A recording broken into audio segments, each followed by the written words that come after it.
How much are you willing to spend to capture and keep a customer? Some of you might already know the answer to that question. Obviously, I've asked this question before.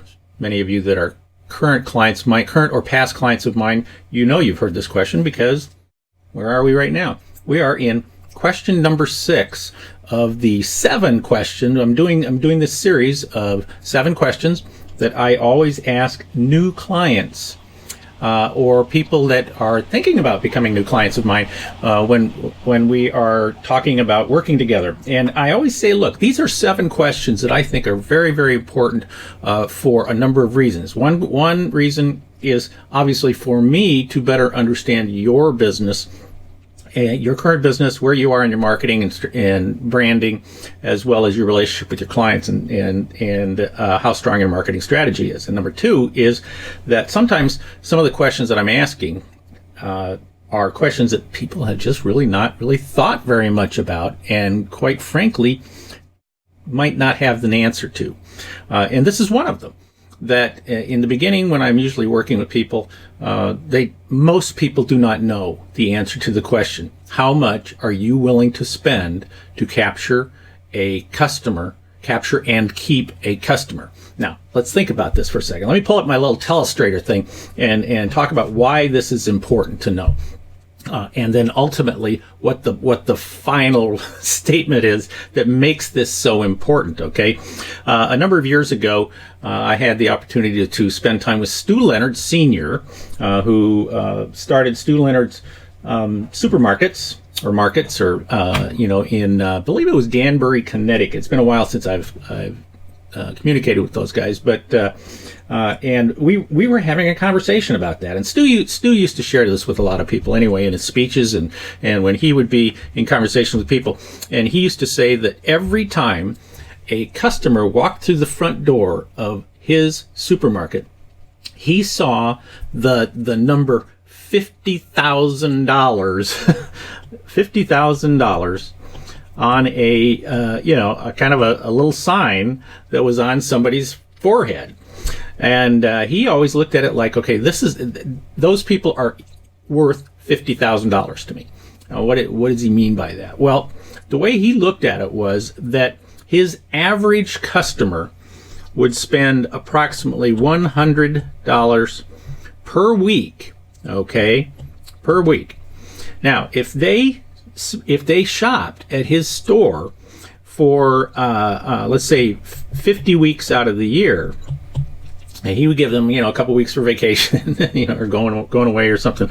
And if they shopped at his store for 50 weeks a year, that was $5,000 per year that they were worth per year. But he then took it a step farther to say that, okay, that's really just capturing the customer, and they're there for a little while. But how long can I keep that customer? And he used to say that his goal was to keep them for 10 years. And so that would mean that ultimately, over a 10-year period of time, they would spend $50,000, right, with him. And so as a result, the reason why he said this was, he said, number one, you are going to treat a $50,000 customer very differently than you are a $100 customer. And so many companies look at their customers based on a single transaction. Now, most people that are following me, most of my BFFs are in manufacturing, automotive, work truck, food industries, all over the place, right? And but for the most part, they're B2B, and so as a result, most of the primary or transactions are much higher, have commas in them. The transactions have commas in them,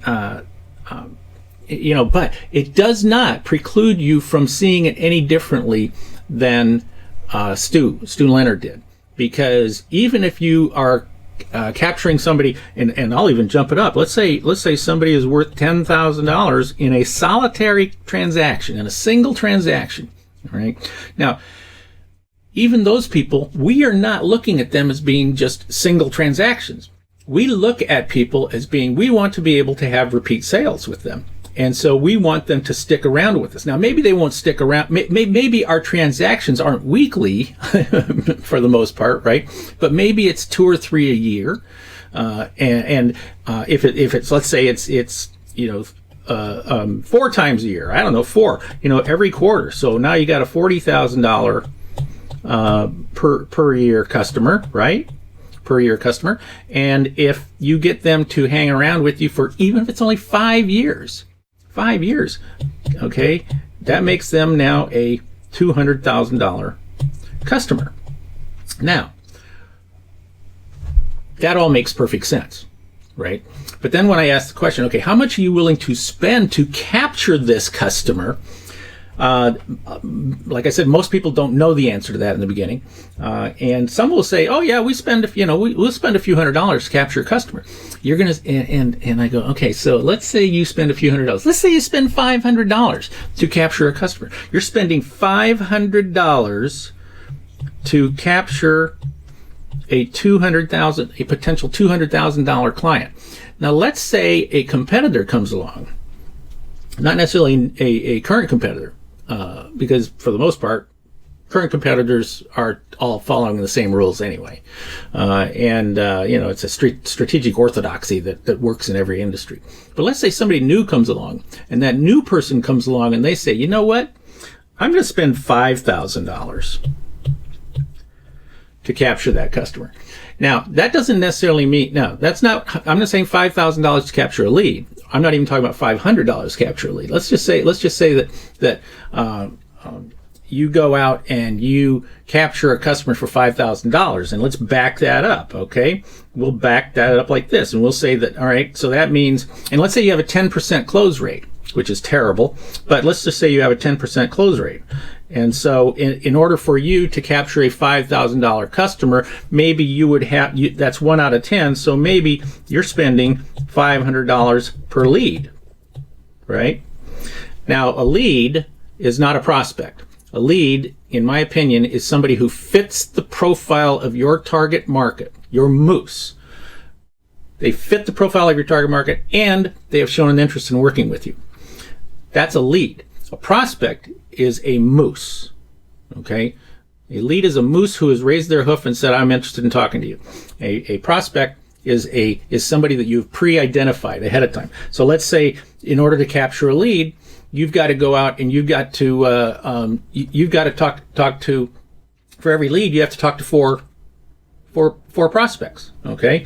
So if you get 1 out of 4 prospects, well, then that means that you're going to say, okay, I'll spend $125 just to get a prospect,